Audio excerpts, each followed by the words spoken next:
Thank you for joining us for the Lakefront News. I'm Paola Saldaña Avila. The first ever Olu Military Appreciation basketball game is set to take place this November. Lakefront reporter Danielle Ojeda tells us more. We wanted to kind of bring something new and different, but include the entire community, not just Olu and the Olu students. That was Student Veteran Association Vice President Jeremy Falkner, telling us why he was inspired to organize an additional event to commemorate Veterans Day. Falkner is a veteran himself and combined one of his passions with military appreciation. And I'm a huge basketball fan. All of the Spurs, they have military appreciation night. Most sports, pro sports have military appreciation nights. So I felt like, why not try to host one at Olu? The dedication game will take place on Thursday, November 14th, and invites students to wear all white to show their appreciation. Falkner also tells us about a secret weapon he hopes to bring in more students during halftime. We actually have a t-shirt gun that we really want to use. That's kind of the main reason for the shirts. We really want to use a t-shirt gun. Most college students will not miss a chance to catch a free shirt. I spoke to junior Nora Anda on her opinion about the possible giveaways. Well, personally, I love free stuff because who doesn't love free stuff? The dedication game is going to take place here on campus in Maybe Gymnasium right after the start of basketball season. I think it's important to show our appreciation for them and to get the student body more involved within the games. The event will now be held annually. Reporting for the Lakefront News, I'm Danielle Ojeda. Last week, we told you of students complaining of a broken air conditioning unit in the Fine Arts building. Our Lakefront reporter, Victoria Razo, is learning on new concerns and reports with more. We're halfway through the semester, and it seems the assignments are not the only things piling up. So are student concerns. Aside from the broken air conditioning unit in the Griffith Center for the Arts, there have been other issues reported by students. We spoke to third-year student Lisa Guerrero. We didn't know, obviously, like the worst of the worst. Like now we have mold. Now it doesn't smell good. Now things are being broken. The ceiling's coming apart. Despite the growing concerns, the ongoing issues with the Fine Arts building are yet to be fixed. We spoke to student Francisco Munoz, who gives us more. Like some rooms are rooms that we wanted for our studios, but we couldn't because there was mildew in the rooms and a bunch of pianos that were being stored there. I feel like it's kind of, neglectful. We also spoke to Dr. Elizabeth Dyer, who is the Associate Professor of Music and Program Head. A source told her that renovations for the Fine Arts building will likely be taking place until the year 2020. Reporting for the Lakefront News, I'm Victoria Razo. With the 2020 presidential elections looming, voting has become a hot topic. We go to the Lakefront News reporter Jeremy Falkner for more on the importance of students voting. Voting for the Democratic Party presidential nominee is right around the corner in early 2020. It is important for Olu students to know their voices need to be heard. Student Josh Davila says it's a privilege students need to take advantage of. An opportunity to choose our leaders, to choose our laws, an opportunity that's being wasted every day that we stay home and not enact our responsibility to vote. We spoke to Associate Professor Dr. Lita Barnett, the Program Head of Political Science here at Olu, on her take for why only 56% of registered voters actually voted in the presidential election in 2016. If you break it down by demography, there are definitely, like, young people don't vote as high rates, Latino votes don't vote as high rates. And so I think what needs to happen is a lot more education and outreach. Or you can visit Dr. Barnett of the Political Science Department here at Olu. She is deputized and can register students to vote. You can't go out and say, well, I want change, I want this, I want that, but then not take the effort to go and select the individual who's going to make that happen for you. Voters registration process is a simple one, but does take at least 30 days for your application to be processed. For more info on how to register or general voting questions, email Dr. Barnett at lmbarnett@olusa.edu. Reporting for Lakefront News, I'm Jeremy Falkner. Show your pride. Next week, Olu will be hosting a Pride Week. Jocelyn Medina tells us how you can join the festivities. The Alliance is a lesbian, gay, bisexual, and transgender group at Our Lady of the Lake that was established in the fall of 2018. This alliance allows everyone and anyone to join with welcoming arms. The goal for the group is to get their voice out on campus and encourage those who need a safe place to join. We talked to Anna Boone, the treasurer of the alliance, for more insight on their upcoming rock painting event. It's a Pride rock painting event, so October 11th is National Coming Out Day. And to celebrate that and just to kind of have some fun, honestly, we're just going to be painting some rocks. It can be LGBTQ related, it can be not LGBTQ related. The second event later that day will be a prayer service at the Lakeview Amenities Room from 6 to 8 p.m. The rock painting event will be located in the Mott area on Thursday, October 10th from 12:30 to 1:30 p.m. We spoke to Anna Boone for more insight on the Alliance. I want to get the LGBTQ voice out there. I want to get the Alliance a name on campus because we're not really known of, and I just want to help create a safe space for the LGBTQ community. The Alliance meets twice a month on the second and fourth Thursday in Main 204. I'm Jocelyn Medina with the Lakefront News. While distance may not be a major issue for most students at Our Lady of the Lake, it is for some of them. Our John Guerrero reports with the good and bad of being a student commuter. OLLU has students that come from several different parts of the city, even from out of town. While they do everything they can to make it to class on time, the commute can unfortunately have its drawbacks on the person traveling. Eliza Tejerena, a mass communications major, shared some of the issues she's faced when commuting. I do drive a Chevy Tahoe. It's a very big vehicle, so that kills me on gas. It just eats my gas away, so I have to always refill it about four days. Regardless of these drawbacks, several students have found many positives on their long commute.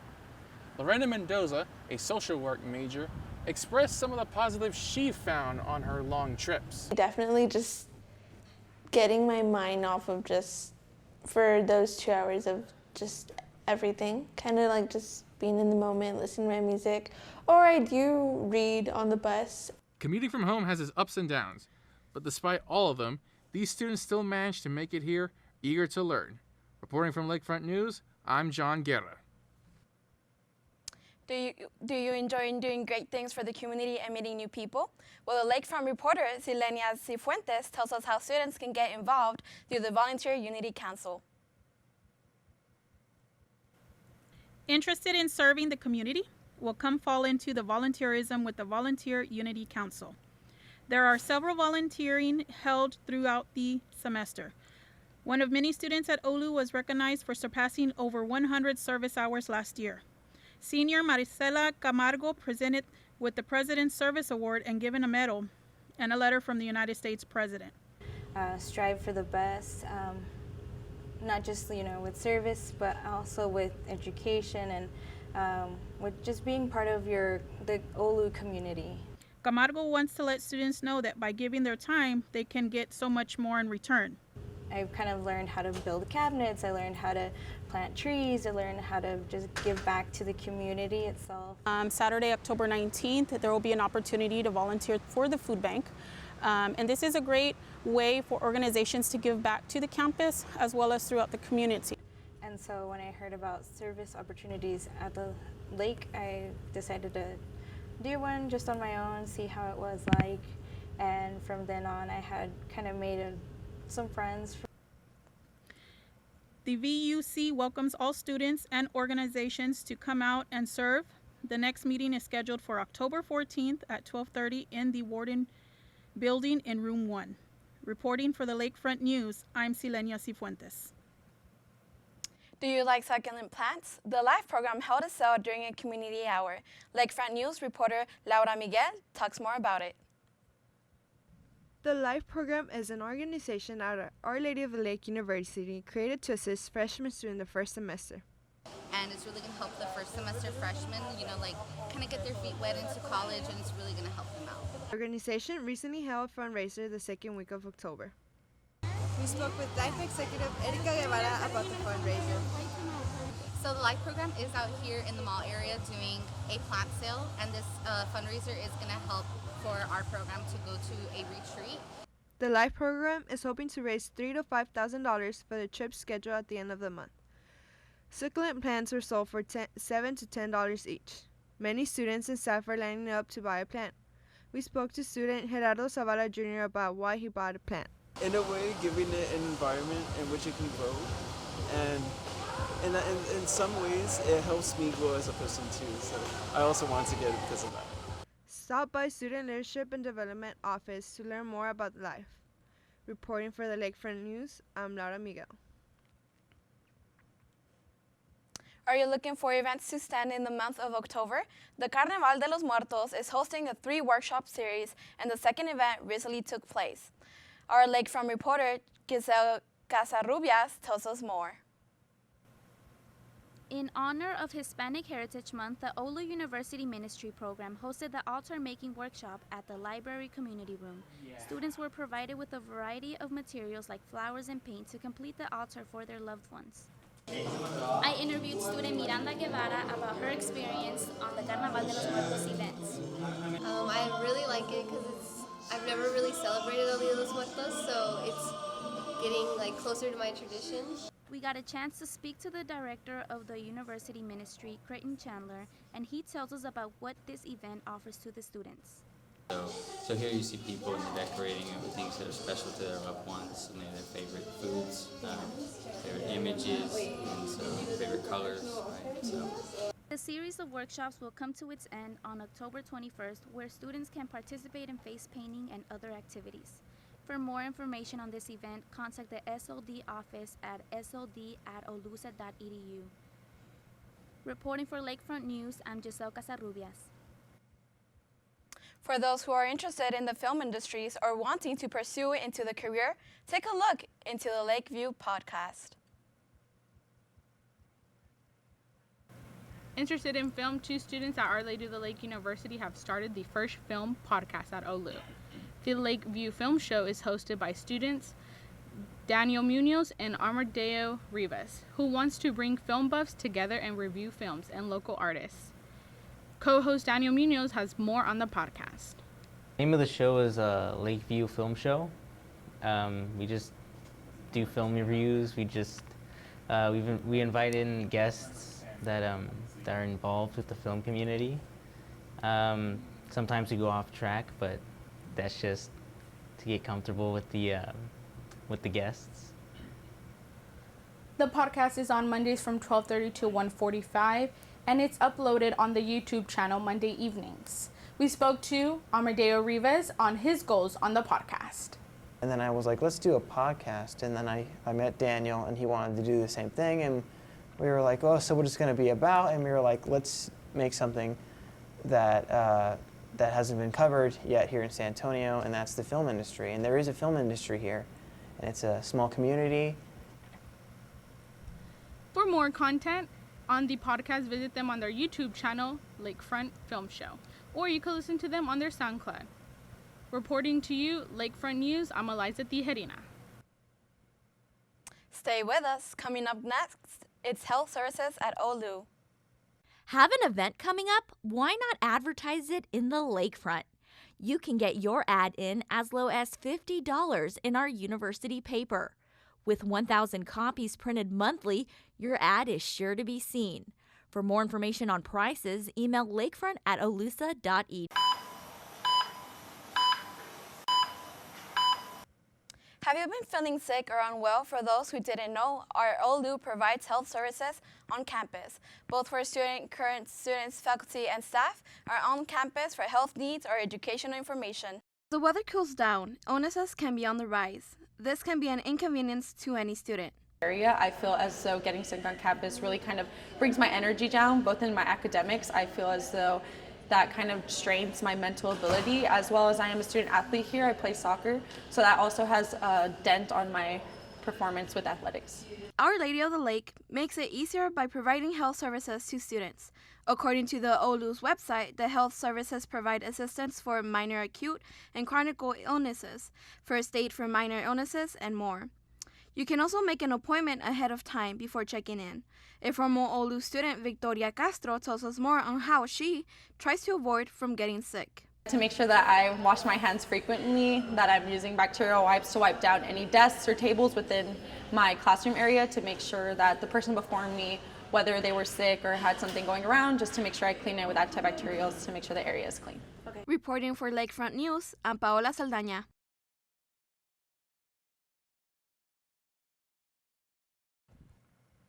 Have you noticed city workers making an effort to remove the water hyacinth that invaded Elmendorf Lake?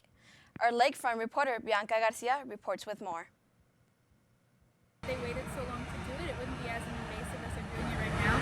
So that should just be like a lesson to do it sooner. That was Olu student Kathy Garcia, president of the Sustainability for Student Club, discussing the invasive plant at Elmendorf Lake. San Antonio Parks and Recreation workers have been seen making an ongoing effort to rid the lake of the water hyacinth using a manual cleanup approach. Water hyacinth is the invasive plant that is pictured behind me that is said to double in size every 8 to 12 days. Yesterday, we did witness city workers trying to rid the lake of the plant using 2 boats and an excavator. However, Friday's forecast does show thunderstorms, and with the invasive tendencies of this plant, there's no telling what will happen here at Elmendorf Lake. Marketing manager for the San Antonio Parks and Rec, Connie Swan, says her team is collaborating with the Transportation and Capital Improvement Stormwater Operations and the San Antonio River Authority to utilize the best practices for maintaining Elmendorf Lake. Garcia says the Texas weather isn't of any help to the cleanup efforts. Since we are expecting rain Friday and it's a thunderstorm, I wouldn't doubt that it would just come back as soon as possible. And there's also just some scraps that are floating around. Those are just going to easily be removed.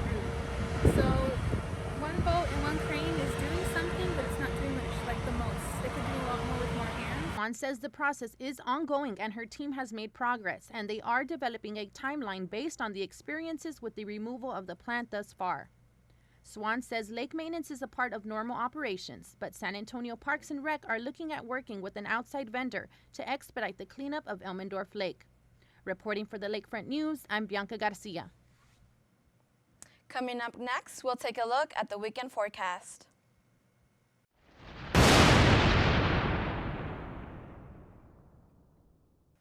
Now let's take a look outside. Expect cooler weather for the weekend as well as some light rain. Thank you for tuning in to Lakefront News. Visit us online at lakefront.olu.com.